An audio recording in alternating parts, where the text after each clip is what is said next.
Bueno, muchas gracias, amigo, por invitarnos a estar aquí presente. Bueno, hemos estado con el vicepresidente viendo todos los preparativos que tenéis para el día de hoy. Cuando Ángel nos llamó para decirnos que iba a organizar esta Feria de la Transhumancia, pues no solamente te llevas una sorpresa por lo que va a organizar, sino que inmediatamente nos convenció, no tardaste mucho en convencernos para que pudiéramos hacer un patrocinio, una aportación económica y estar aquí a vuestro lado en una actividad que es muy novedosa, que merece la pena, que todo el mundo habla de la transhumancia en el Valle de Alcudia y en esta zona, pero que muy poca gente, sobre todo las nuevas generaciones, vienen a conocer. Y por tanto, las actividades que se desarrollan hoy, mañana y pasado van a permitir no solamente actividades lúdicas, sino sobre todo conocer la cultura propia que tenemos aquí. Y eso es muy importante y es lo que realmente el Gobierno de Castilla-La Mancha valora en esta aportación. Además, ha quedado plasmado en un magnífico mural de cerámica artesanal de la propia provincia de Ciudad Real, que el recuerdo que va a tener siempre esta localidad con la transhumancia. Y hay un valor fundamental cuando las personas buscan dónde viajar o cuando la gente quiere conocer sitios nuevos, siempre buscan no solamente conocer el lugar, sino conocer una experiencia. Y el conocimiento de lo que es la transhumancia, lo que quiere decir esto, y aquí vamos a tener una magnífica oportunidad para darla a conocer, es una experiencia mucho más allá de lo que es visitar un sitio.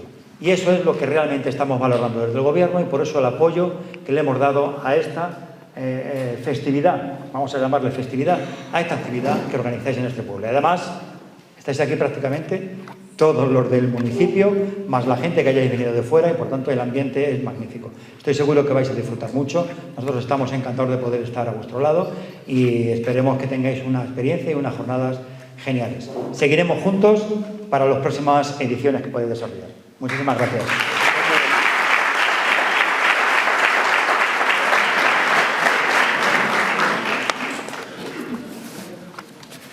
Queridos amigos, el Valle de Alcudia ha sido durante siglos una de las mayores dehesas de invernadero para la transhumancia en España.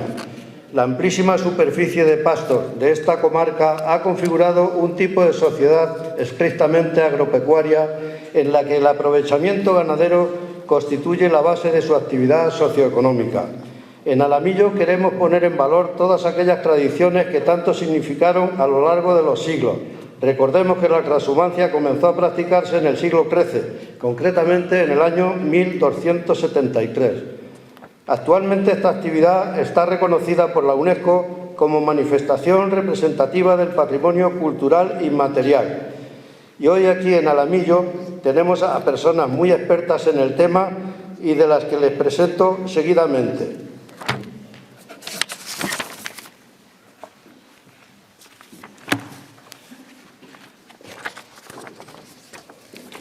Empiezo por Gustavo Catalán. ¿Dónde está Gustavo? Que no lo veo. Ah, Gustavo. Gustavo Catalán y yo nos conocemos desde nuestra más tierna juventud. Empezamos juntos a practicar el periodismo en Madrid, principalmente en los años 70 del pasado siglo. Fundamos una agencia de prensa internacional con Juana Biarnés, Manolo Molet, Juan Santiso, Gustavo y yo. Unos años más tarde, Gustavo pasó a formar parte de del recién creado Diario 16 y después del diario El Mundo, en el que ha permanecido como redactor jefe de la sección de Naturaleza hasta su jubilación. A pesar de que nuestros caminos profesionales se separaron en un momento dado, nuestra amistad siempre permaneció y permanecerá, pues un buen día lo invité desde la universidad a dar una charla y aquí conoció a una íntima amiga mía, María Rubio, que nos honra también y que se casó con ella. Con lo cual, Gustavo Catalán y María Rubio son también del Amillo, ya desde ahora. Gustavo nos hablará de la Mesta, la primera red de carreteras del siglo XIII. Pilar Ruiz López, licenciada en Ciencias Biológicas en la especialidad de Botánica por la Universidad de Granada, funcionaria de la Diputación Provincial hace unos años y ahora pertenece a la Universidad de Castilla-La Mancha. Está de profesora en el IRE, que todos conocéis, que es un instituto muy importante, conocido en toda Europa. Pilar nos hablará de la importancia en los usos cotidianos favorecidos por el paso del ganado. Muchas gracias por venir, Pilar.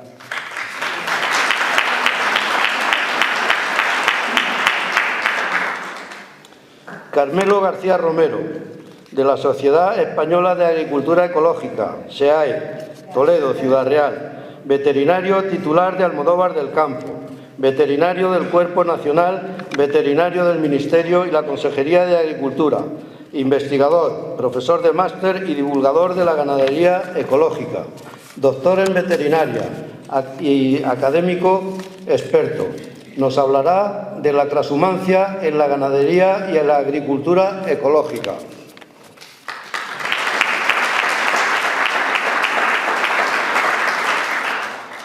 Vidal Montoro Angulo, doctor veterinario, profesor titular de la Universidad de Castilla-La Mancha, Escuela de Ingenieros Agrónomos y el Instituto de Investigación en Recursos Cinegéticos, IREC, presidente de la Junta Electoral de la Denominación de Origen del Queso Manchego, director técnico del esquema de selección de la raza ovina manchega y muchas otras cosas más. Nos hablará de reivindicación y nuevas oportunidades de futuro.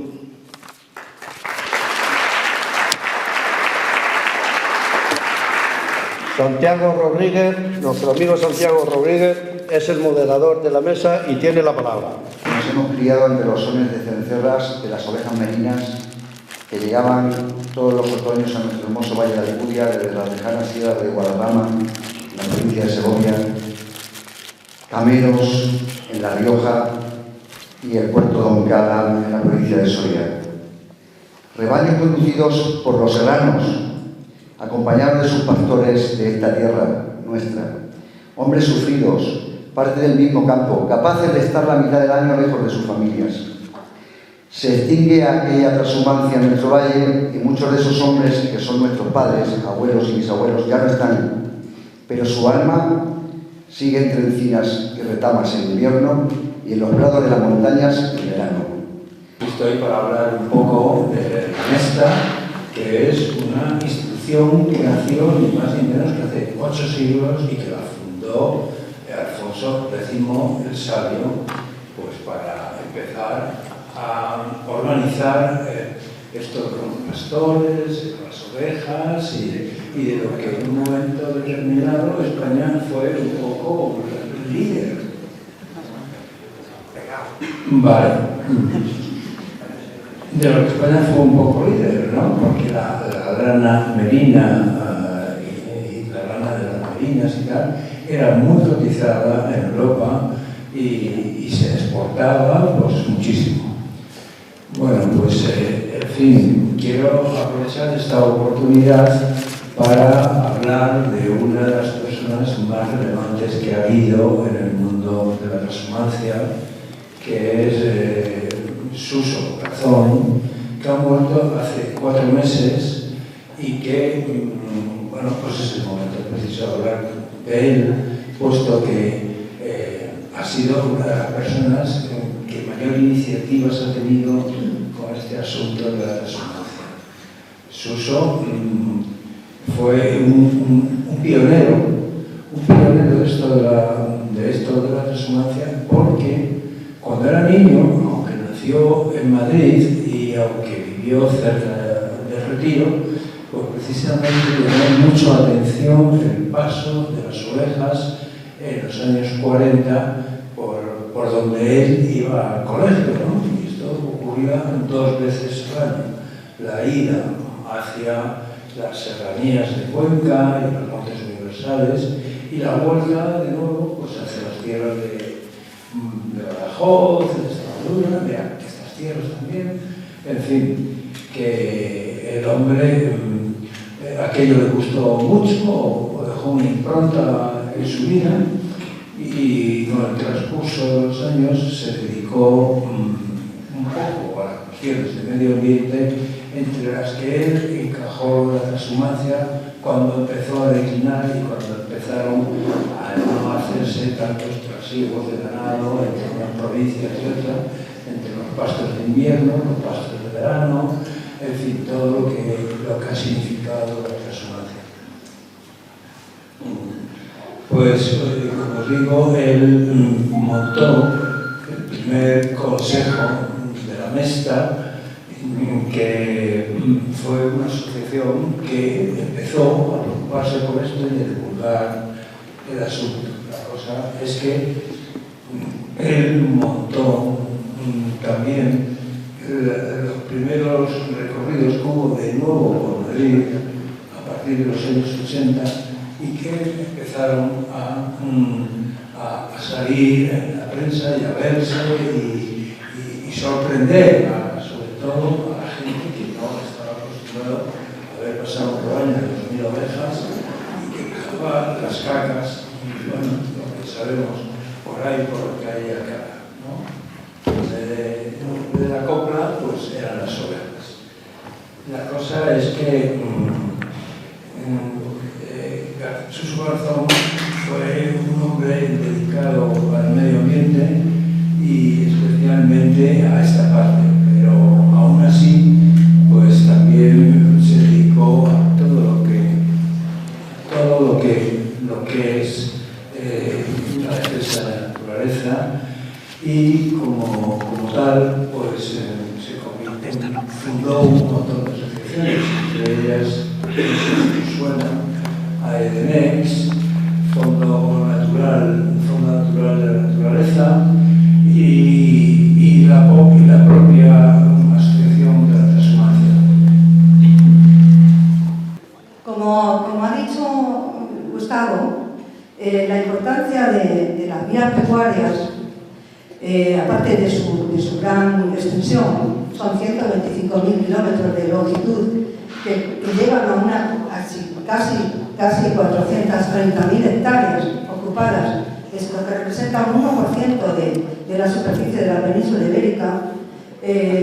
No solo reduce su extensión, sino que evidentemente el pastoreo se desarrollaba por aquellas zonas de mejores pastos, de mejores bosques, próximas a riachuelos, zonas de abrevadero, y por supuesto era una comunicación de poblaciones. La importancia del pastoreo en la vegetación, que es lo que vamos a tratar, es fundamental. Si solamente con salir de aquí, las zonas pastoreadas tienen un pasto con una biodiversidad tremenda, es decir, son muchas especies las que forman parte de cada metro cuadrado que pudiéramos estudiar de terreno, y además son pastos cortos, se ve como casi un jardín de flores. Sin embargo, las zonas no pastoreadas se llenan de lo que llamamos malamente malas hierbas, tampoco son malas hierbas, pero son hierbas que no traen esa biodiversidad. Normalmente se llenan de jaramagos muy altos que nos llegan a la cintura, o de cardos favorecidos por el sol, es decir, la biodiversidad y el tamaño de esos pastos favorecidos por el ganado, que favorecen la presencia de insectos, que sirven de refugio a nidos de aves, no lo tienen otras zonas de viales que tienen hierbas sin que pase el ganado. Esto es consecuencia de la propia movimiento del ganado. Mucho antes de que el hombre pastoreara, ya los grandes herbívoros se movían jareándose ellos mismos buscando sus pastos. Eso significaba, lo que también ha hablado Gustavo, llevaban semillas en sus lanas. Cada oveja transporta 5.000 semillas al día. Esas semillas se van al suelo, pero no solamente es que germinen por el suelo, es que la presencia del ganado favorece también que germinen, porque las pisotean y las meten dentro. El propio excremento, que una oveja produce más de 3 kilos de estiércol al día, produce insectos que degradan ese estiércol, que fertilizan el suelo, que lo oxigenan y que favorece, por tanto, que germine esa semilla. Favorece la presencia de insectos que polinizan esas plantas y, por tanto, también sirve. Al final, ¿qué tenemos con una oveja? Tenemos una semilladora, una sembradora con el pisoteo, una abonadora con los excrementos y una desbrozadora, porque cuando se pone a comer no hay nada mejor que una oveja o una cabra, cualquier herbívoro, antes que la desbrozadora que quiere de una vez acabar con la hierba del olivar, con una desbrozadora de 15 centímetros de ancho. Las ovejas está claro que esa hierba además la van a transformar en fertilizante. Entonces nos encontramos con que el paso del ganado por toda la vida pecuaria se convertía en un verdadero corredor ecológico que transportaba todas esas especies que han ido pasando del norte al sur y de viceversa, siempre y cuando se han desarrollado aquellas que el clima permitía. Pero bueno, muchas se han ido adaptando. Pero no solamente son corredores ecológicos en vegetación. Hemos visto también que son corredores de entre poblaciones, las vías pecuarias. Yo me quedé sorprendida cuando llegué a este pueblo y el villancico que tanto cantáis, que no sé cómo le llamáis, el del Roblito. Después, indagando en internet, hay un señor, un músico de Zamora, que se llama Francisco Díaz o algo así, Alfonso Díaz me parece, que tiene un romancero del norte de Castilla y León, donde tiene uno que se llama El Mimbrero, que es la letra muy parecida a la del villancico de Roblito. Es decir, es un romance del norte de España que ha venido para acá. ¿Con qué? Acompañando a las ovejas, como las semillas. Y se ha quedado aquí para siempre. Entonces, eso quiere decir que el hombre juega también un importante papel en la transhumancia, puesto que es el acompañante de la oveja. Ahí entra el motivo de mi charla, que es la etnobotánica. La etnobotánica es la relación del hombre con las plantas. El conocimiento de sus propiedades, de sus usos, de sus virtudes. Está claro que el hombre utiliza desde que se levanta hasta que se acuesta una infinidad de plantas en su vida cotidiana. De tal forma que la Ley 42/2007 del Patrimonio Natural y la Biodiversidad valora muchísimo la etnobotánica, diciendo que la etnobotánica recoge los conocimientos tradicionales relevantes para la conservación y el uso sostenible de la biodiversidad y que se deberán preservar, mantenerse e inventariarse y que estos inventarios formarán parte de un inventario nacional que llevará todos los datos relativos a un patrimonio natural y biodiversidad, no solamente lo que son los catálogos de especies, sino sus usos. Con el Ministerio, con un equipo que está, es cómo influyen los tratamientos antiparasitarios que yo doy en la biodiversidad de un parque. Por ejemplo, los escarabajos peloteros, ahí tienen un folleto, cogerlo, he traído bastantes, ¿no? Y entonces, pues, uno de los pluses que tiene la ganadería ecológica es que utilizamos un manejo de la salud holístico, siempre que se pueda, en sustitución de tratamientos veterinarios que yo daba, por ejemplo, en Almodóvar, siempre que se pueda, cuidado, el reglamento es permisivo, porque eso tiene una repercusión sobre la biodiversidad. Y también, no solamente biodiversidad invertebrada, sino sobre la biodiversidad de los recursos cinegéticos. Y yo, por ejemplo, les puedo decir, que lo he estudiado en general, en que las fincas que están sometidas a agricultura ecológica tienen más perdiz que aquellas que utilizan muchos herbicidas y muchos insecticidas.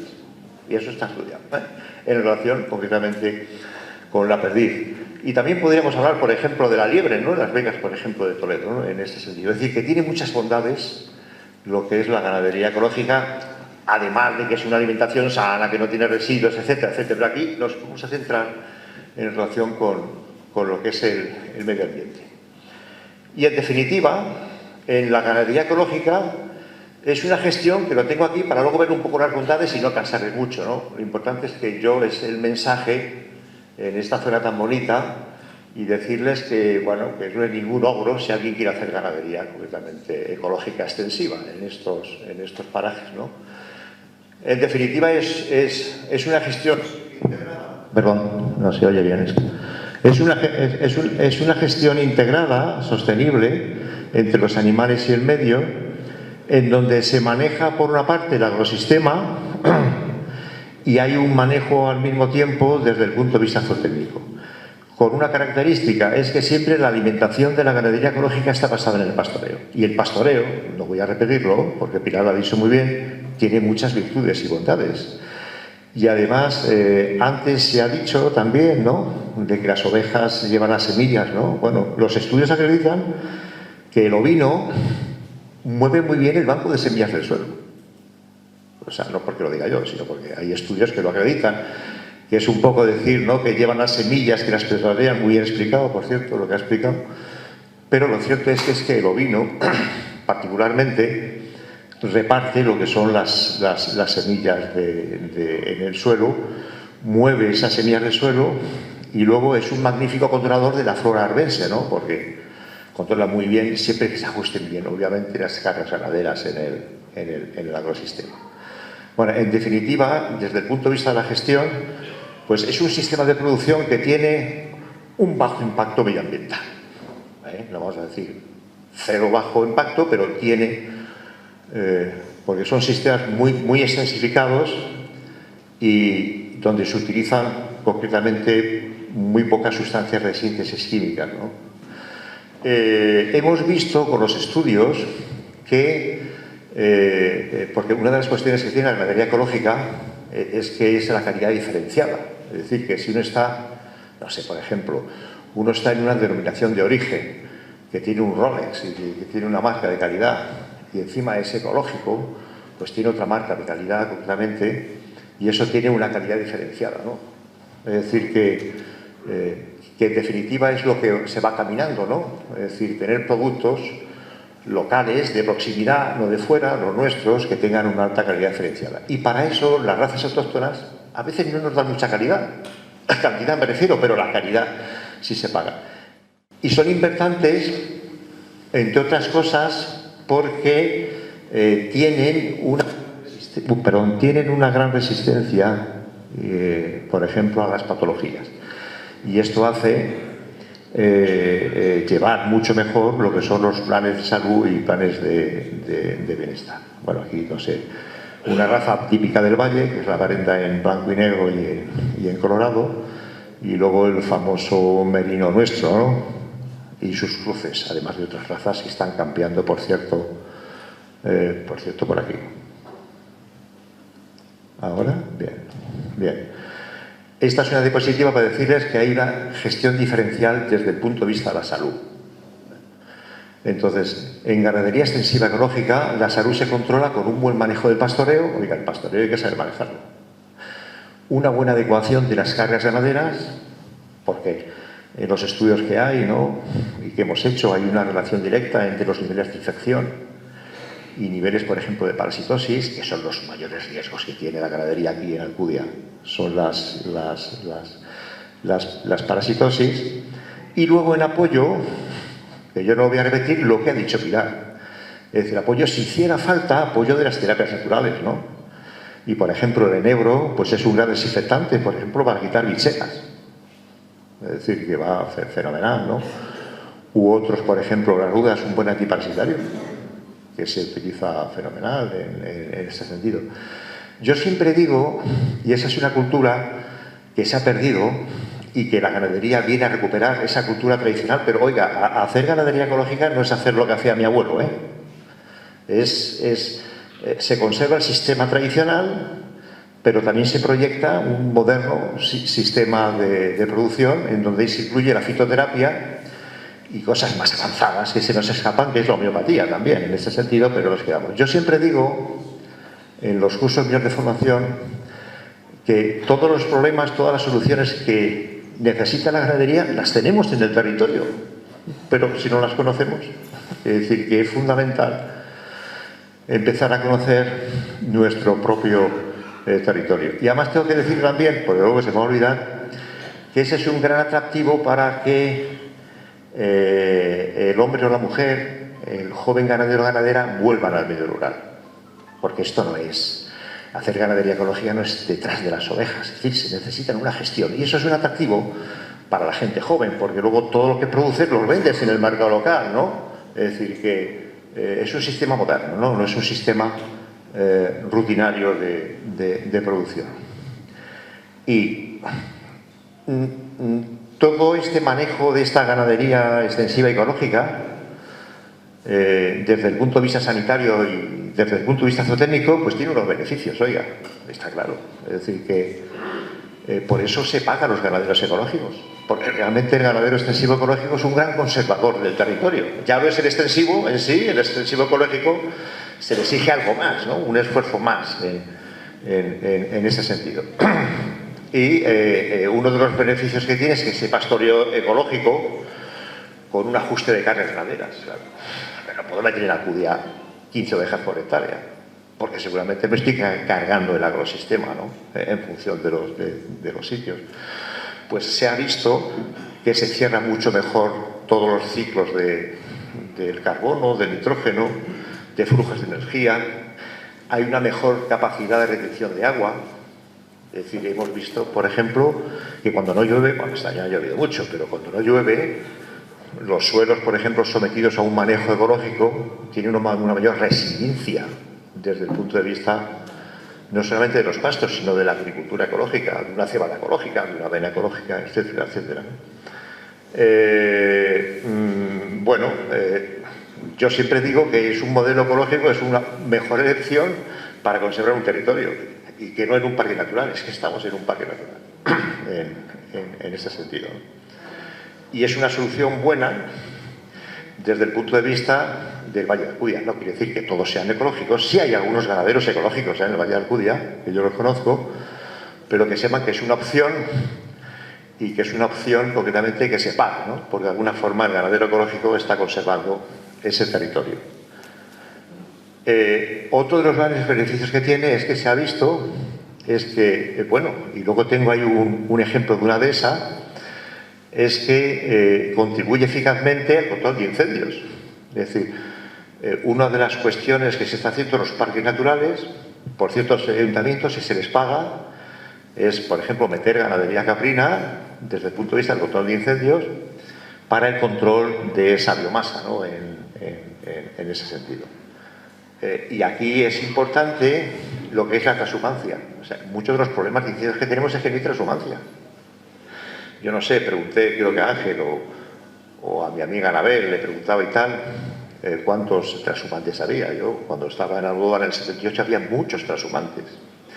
Y esa gente se va de aquí y se va allá, ¿no? Y hace un control serio de esa biomasa y, en definitiva, son residuos que se queman, ¿no? En definitiva, no hay ganadería extensiva ni ecológica, el monte está sucio y el monte se quema. Y eso es una cosa que las administraciones tienen que apoyar en ese sentido. Esto, por ejemplo, es una dehesa, que hubo un incendio en una finca ecológica que tenía un sistema adhesado y una zona de monte, y cuando llegó a la dehesa el incendio se paró. Es decir, es un ejemplo de un ecosistema bien gestionado, ¿no? En relación con este aspecto. Luego hay otra cosa que yo he estudiado personalmente, es la relación directa que hay, y además que lo publicó el Ministerio, por cierto, la relación directa que hay cuando uno en su explotación, en su finca, no utiliza biocidas, la relación directa que hay con los recursos cinegéticos. Que diga, nosotros los ganaderos y las ganaderas necesitamos valor añadido en el medio rural, porque hay mucha gente en contra de la caza, pero la caza da dinero en el medio rural y da dinero a las fincas, ¿no?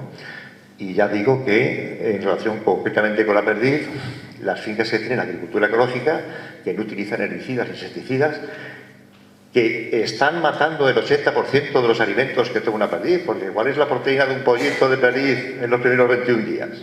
Los insectos, las hormigas. Si yo le quito eso, estoy concretamente fastidiando lo que es el ciclo de la perdiz, ¿no? Luego hay una relación muy directa en relación con esto. En definitiva, cuidamos lo que llamamos, pero de palabras extrañas, cuidamos lo que es la biodiversidad animal invertebrada, escarabajos y tal, y vertebrada del ecosistema, ¿no? Y luego otra cosa que se ha visto es que, bueno, es un sistema perfecto para la conservación de vías pecuarias, que siguen vigentes y que al final se van a perder, ¿no? Bueno, es un sistema ideal en los parques naturales. Por ejemplo, en Andalucía, el 70% de los parques naturales están pastados por ganaderías ecológicas. Es que se impone por parte del gobierno regional. Eso sí, se forma el ganadero, va a hacer usted un curso y tal, si quiere usted utilizar el parque natural. Somos también, por ejemplo, aquí ricos en Red Natura. No sé si tenemos el 30% de total. Pues ese es un espacio en donde la ganadería ecológica le va muy bien. Y de hecho las puntuaciones que tiene la Consejería de Agricultura para asignar subvenciones se tiene en cuenta si el ganadero está en Red Natura, qué hace con la Red Natura, etcétera, etcétera, ¿no? Es decir, que es un sistema, le vengo a transmitir, interesante. En otro territorio quizá no lo hubiera dicho, por si alguien se atreve para hacer lo que es ganadería ecológica. Yo siempre digo lo mismo, ¿no? Si aquel de aquel pueblo hace ganadería ecológica, yo no voy a ser menos, porque yo no voy a poder hacer ganadería ecológica, ¿no? Y todos en el medio rural tenemos esa potencialidad de alguna forma, ¿no? Y bueno, no quiero cansarles más. Siempre les he puesto un epílogo, ¿no? Que la ganadería ecológica, con el pastoreo, la transhumancia y las razas autóctonas, es la mejor alternativa que tiene el Parque Natural del Valle de Alcudia y Sierra Madrona, de punto de vista, claro, para un desarrollo rural sustentable, garantizar la diversidad medioambiental, preservar la cultura agraria, los recursos cinegéticos, que son importantes en nuestra tierra, o los que son cazadores, al final nos quedamos sin perdiz, y fijar población rural, porque los estudios más recientes que hay, la gente, nadie queremos que nuestros hijos y nuestras hijas se queden en el medio rural, en general, los lanzamos fuera. Pero en los estudios de sociología agraria que hay, se ve que con la ganadería y la agricultura ecológica, a veces, esto se acaba, a veces muy ligado con el turismo rural, se atrae a la gente joven al medio rural, porque vive en el medio rural, porque hace producción primaria en el medio rural, porque transforma los alimentos y los vende, es decir, que el valor añadido, ¿no? Si tiene leche, hace queso, si tiene carne, lo vende en productos de proximidad. Y es una vía para aumentar la demografía, y en estos momentos que se habla de la despoblación rural, ¿no? Pero hemos de apoyar la ganadería extensiva y ecológica, porque si no nuestros pueblos se van a despoblar. Y nada, muchas gracias.